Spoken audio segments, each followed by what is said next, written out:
I'll make this short. I moved to Brooklyn in from Queens in '98. I bought a brownstone in Bed-Stuy, and once I got in Brooklyn, had decided that I wanted to connect to people in the neighborhood, the the makers, the shakers, the music people, the clubs, the real estate people. Um, and I came across Central Brooklyn Jazz Consortium. And Miss Edwards was a member of that group. And we make a long story short, we started working on some projects together. Um, and they have grown throughout the years. Um, as you know, I do own properties. Ms. Edwards has been able to help me in situations with tenants. And so we've been doing quite a few things together, music and real estate. And like she said the other day, we make a good, we make good partners. We work well together. So without further ado, Ms. Bessie Edwards. Good morning, everyone. I was very impressed with Ms. Jones's presentation. I feel like I just started in real estate, but then you opened the doors for, I'm sure, so many other real estate professionals. So I'm quite proud of meeting you today, and probably need to take some pages out of your book, because I decided that I would not work for a major firm and a real estate firm. And that has its disadvantages. And the advantages that I decided to focus on was the fact that whatever work I did, I got all the money for it. So I didn't have to share it, because when I started as a real estate agent in 2000 for a small firm in Park Slope. And I was the only Black woman, and I was the oldest woman, because I started real estate as a supplement to my income for a events management company that I owned. So when people didn't hire me for doing conferences and events, I sold real estate. So as I got introduced to the industry, and I sold a house, and I got like $25,000 commission. I said, well, gee, this is worth it, So I decided that, that was something that I wanted to do. And after I saw the backstabbing and the moral characters of these real estate brokers, especially the men, they were so cutthroat. There was no guideline as far as they were concerned. It was all there for the taking, and may the best man win. So and being a little bit older than the other agents, I just made a decision and told them that I would not work that way. I'm not gonna stab your back, because they were always, looking around, making sure you're not stealing something from them, meaning listings and clients. And I made a decision. I'm not working like that. I feel like whatever is for me is for me. I'm gonna get it one way or the other, and I don't have to do that. And that was the decision when I made the decision that I would work as an independent broker. And that's what I've been doing since 2006. I started my company, BR Edwards Associates, and I call myself a boutique agency, because I am small. A few years ago, when I first started, I had 2 agents that worked with me. But then as I got really, really busy with my other business, I just said I'll work by myself, because my schedule was so tight. I couldn't plan to do things and meet with my agents. I just said I'll do this on my own. And so, excuse me one second. So anyhow, that's how I got started as an independent broker.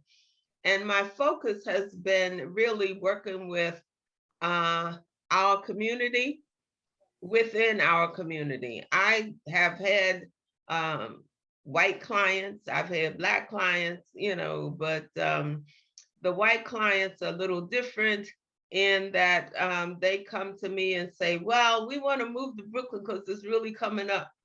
And you guys heard my comment about that when the other lady that was here, that was online, is they always came like, well, we know you really know Bed-Stuy, because Bed-Stuy and Brooklyn is really coming up now. I think we want to get in the beginning.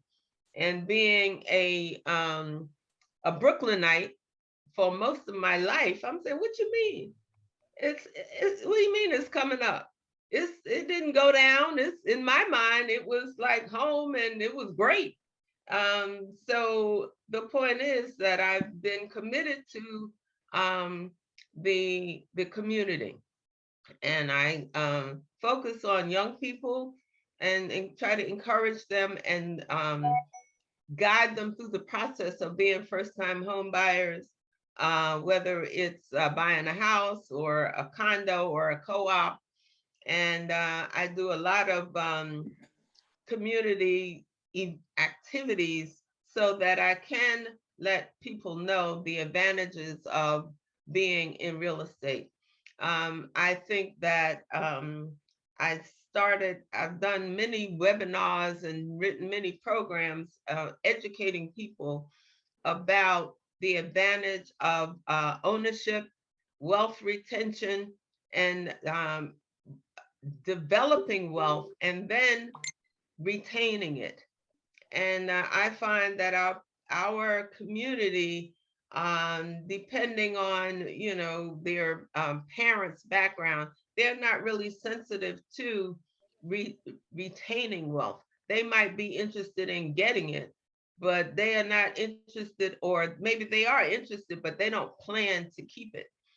So one of the things that I'm proud of is, as a member of the National Association of Real Estate Brokers, um, I started a program called Rosie, and that was called an acronym for real estate opportunities for senior individuals. And, or no, we used the word seasoned individuals, which really meant seniors. And it was a program that is really geared towards training real estate brokers and agents to incorporate senior issues in their business.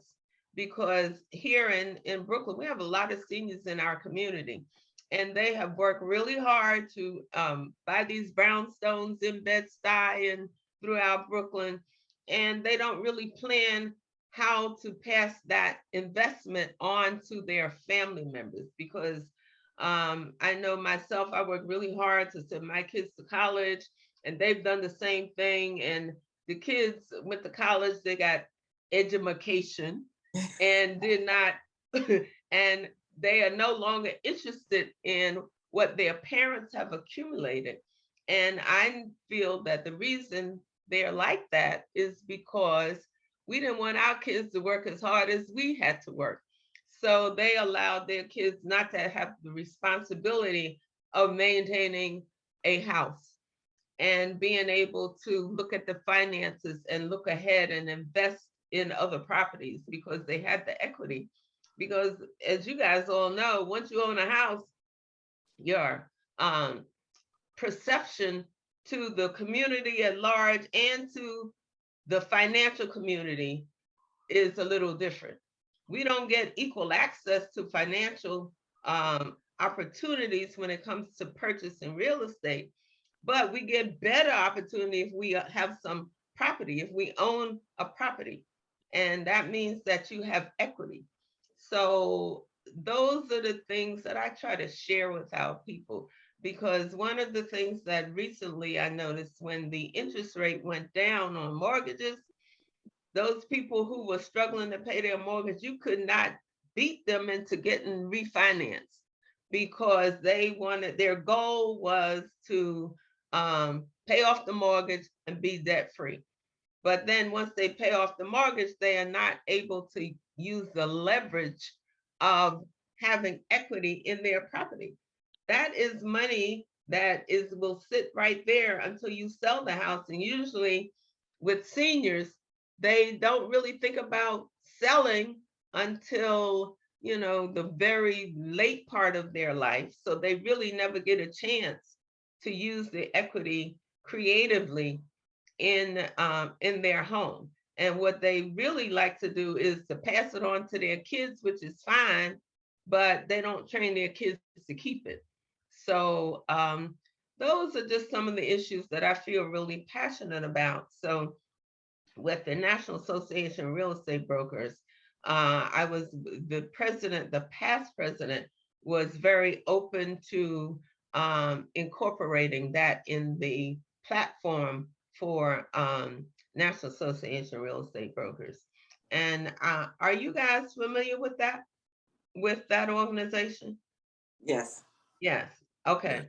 Because they have really good programs for African American real estate brokers. All right. And I highly recommend getting involved because of the information that is available to whether you're a beginner or a seasoned real estate professional.